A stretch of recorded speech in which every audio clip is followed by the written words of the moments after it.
akenshi na kenshi iyo wabyinubiye mukiri muri fiyansaye ukananirwa kubyihanganira ukagenda mu rushako wishingikirije rwa rukundo gusa, ya marangamutima gusa, ibyo ngibyo igihe kiragera ya marangamutima ukumva nyine ni ibintu bisanzwe kuba wakundwa, nyine like amarangamutima yawe akakira ko gukundwa bibaho n'undi wese yaguha ayo marangamutima, ariko ukaba usigaranye za karagita, wa muntu ufatika mu buryo bufatika, akaba ari we noneho usigaranye. Ubundi uriya ni nawe twakagombye kwibandaho cyane igihe tugiye nko guhitamo nk'umuntu.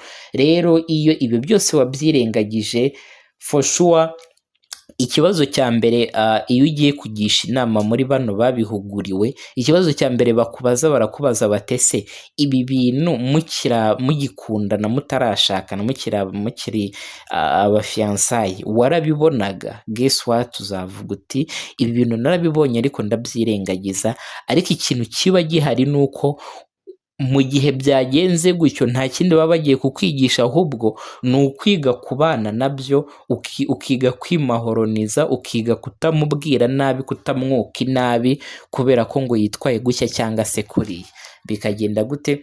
Wowe ukaba wagira gute? Wakiga kubana nabyo, cyangwa se utabasha kubyihanganira. Niho hahandi tubona za statisitike zivuga ngo abantu umubare uyu n'uyu imiryango ibihumbi ibi n'ibi yakoze iki? Yakoze gatanya. Mu by'ukuri rero nujya ubona karagiteri, imyitwarire, indangagaciro zidahuye n'izo wowe wifuza, ntuzashingire kuri icyo kintu cy'ikibatsi cy'amarangamutima.